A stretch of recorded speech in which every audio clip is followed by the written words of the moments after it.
Welcome to section 1.1, Equations and Inequalities. Okay, we're going to talk about what type of equations it is that we are solving. And the first type is called conditional. This is the most common type. So let's see what happens when we solve this equation. Now the first thing I'm going to do is I'll probably go ahead and distribute. I have 1/4 in. Now 1/4 of 8 is 2. We could think of it as a quarter. And then I distribute to the right hand side as well. 1/2 in minus 3.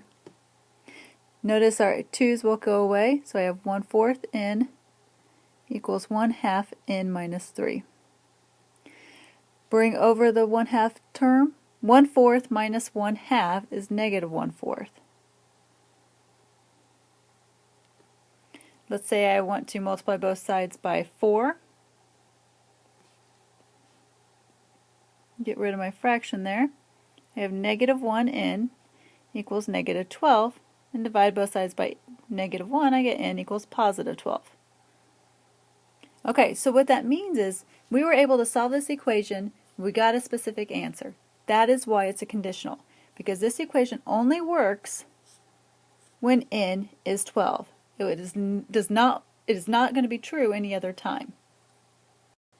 The next type of equation is called an identity. So let's see what happens when we solve this one. Example 2. We have 2 times the quantity x plus 3 equals 2x plus 6. So I'm going to do the distributive property on the left-hand side. And I get 2x plus 6 equals 2x plus 6. Well, big hint here, you have the same thing going on both sides. Let's see what happens as we try to solve for x. So I'm going to move my 6 over, but then it cancels out from both sides and I end up with 2x equals 2x. So let's say I divide both sides by 2. I get x equals x. When you have the same thing on the left-hand side as you do on the right-hand side, that is called an identity. It means that no matter what number you put in for your variables, your equation will always be true.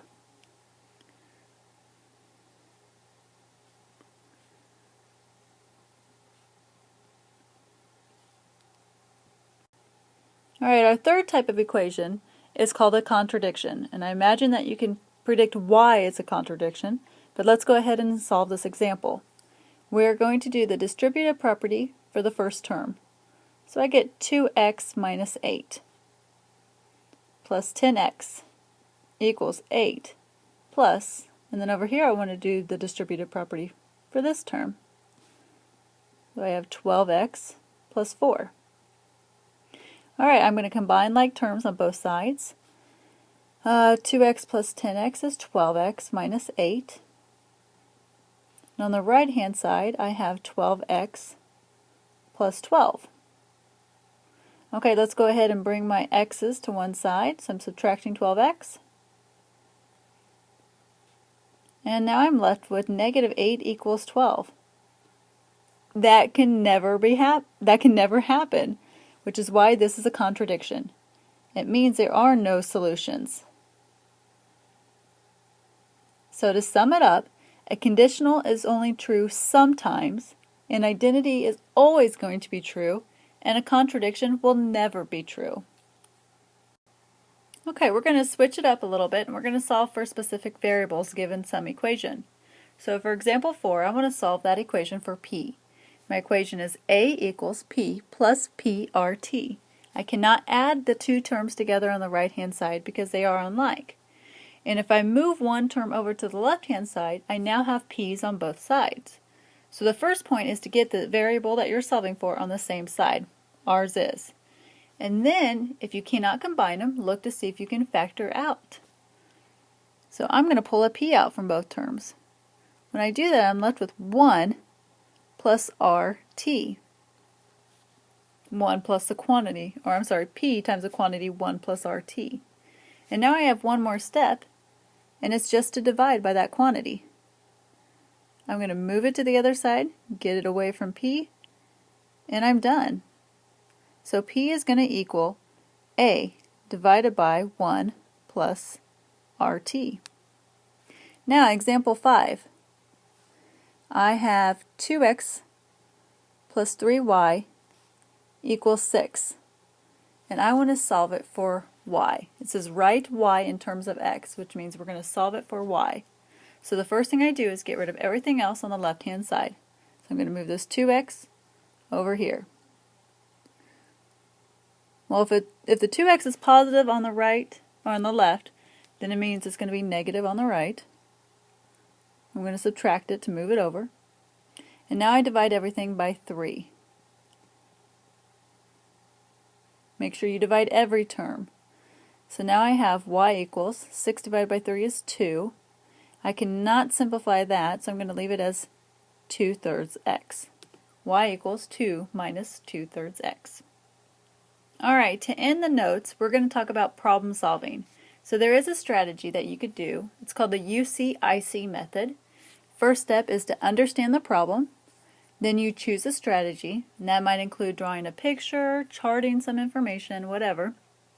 Then you implement the strategy, and then finally you state your conclusion and make sure you check it. So UC-IC.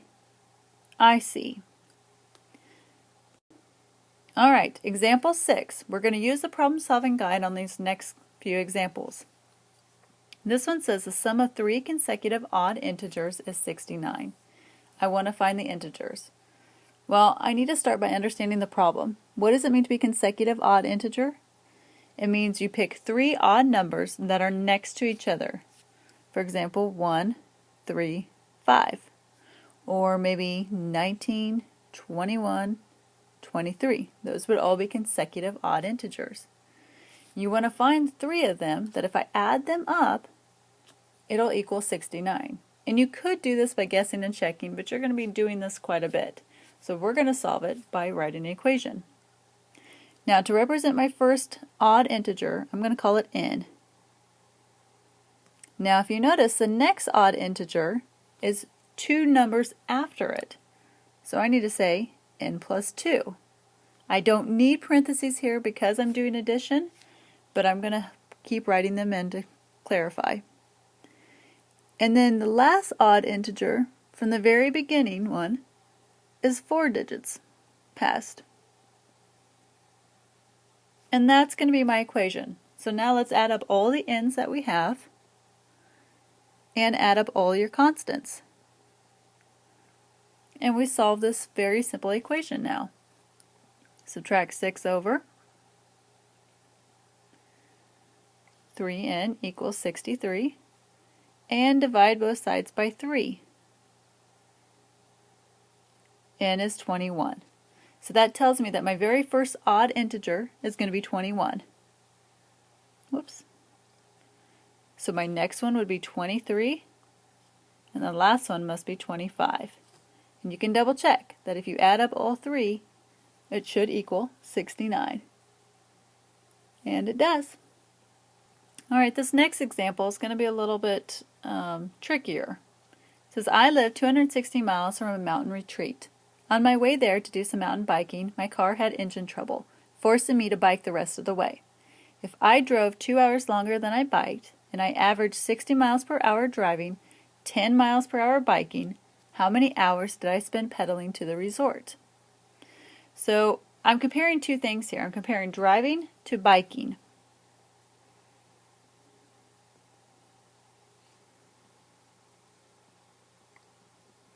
And hopefully when you read this that you'll understand you want to use the equation distance equals rate times time.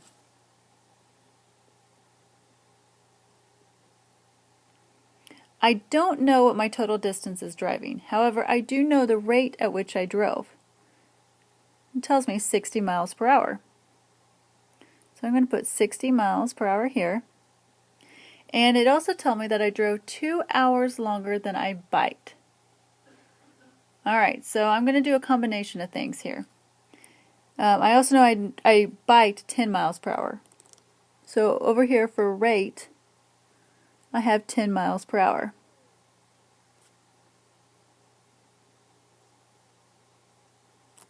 And then for my time, I don't know how long I was biking, but I do know that I drove more than I biked. So I'm just going to leave biking time as t. That's going to be my variable. So let's say biking was 2 hours. Then that means driving must have been 4 hours because I had 2 hours more. So I'm going to write this as whatever the time for biking plus 2. Well, think about this way. Here I am, I'm driving along, whatever this distance is, and then I have car trouble, so now I have to bike. And when I add up my first distance, I'm going to call it distance, so D1, plus my second distance for biking, which is I'm going to call D2, that needs to equal 260 miles. Well, how do I get my distance? By doing rate times time. So I'm going to go ahead and switch to another screen here. Okay, so let's go ahead and find our driving distance, add that to our biking distance, and set that sum equal to 260. So I have 60 times t plus 2 plus 10 times t equals 260. I'm going to go ahead and distribute on the left. I get 60t plus 120 plus 10t. Everything else stays the same. And now I need to combine my like terms. So I have 70t. Well, at the same time I do that, I'm going to go ahead and subtract 120 over to the other side. And so that leaves me with 140. Divide both sides by 70, and I get 2. That means that I spent 2 hours on the road biking. Let me change my pen color.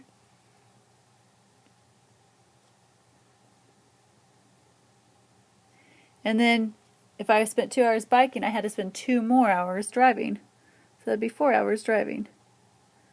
So I was on the road for 6 total hours. Example 8. As a nasal decongestant, doctors sometimes prescribe saline solutions with a concentration between 6% and 20%. In the old days, pharmacists had to create different mixtures, but only needed to stock these concentrations, since any percentage in between could be obtained using a mixture. An order comes in for 50 milliliters of a 15% solution. How much of each should be used? So I need to know how much of the 6% and how much of the 20% do I combine to get 15%, and it needs to have 50 milliliters. In order to do this, I'm going to set up a chart. So I have my first quantity, and then I have my second quantity. Then I'm going to have my total, and this is what I want to try to get to. So using these 3 rows, I'm going to have 3 columns. I need to know what percentage is each, the percentage concentration. Then I want to know how many milliliters of each, so I'm going to use quantity.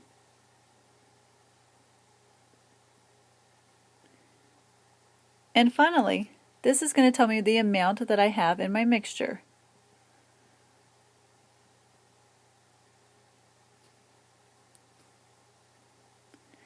All right. So my first quantity, let's go ahead and just make it our 20% solution, but you need to convert that to a decimal, which means that my second quantity is going to be my 6% solution. All right, I don't know how much of the 20% solution, so I'm going to put just A here for quantity.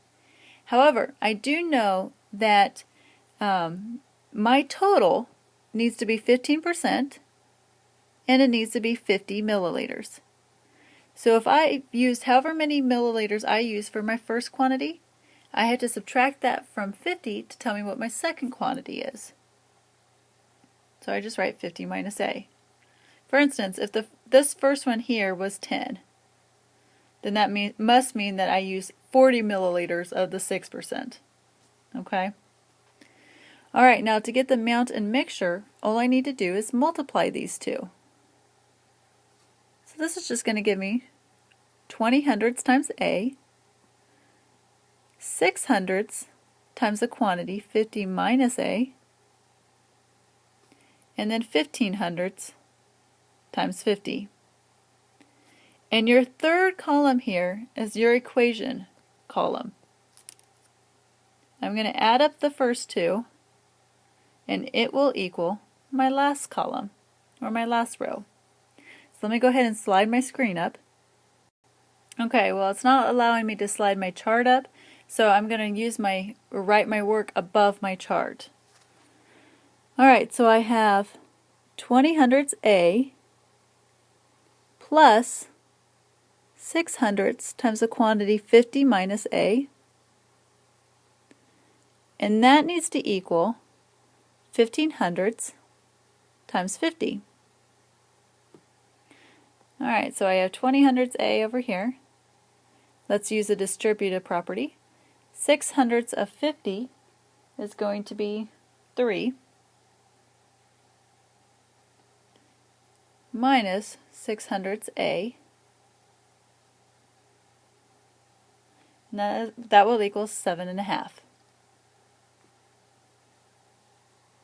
So I have, combine my like terms, that's going to be 14 hundredths A, and I want to subtract the 3 to the other side.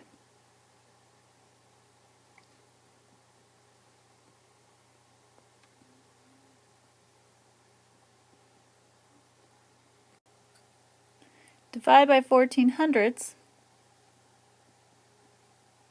and I end up with A as being about 32.1 milliliters. And that's going to be of the 20% solution.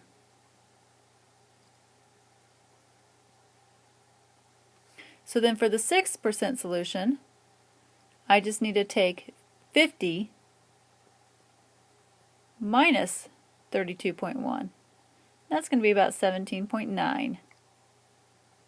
So there you go. Set up a chart, no problem.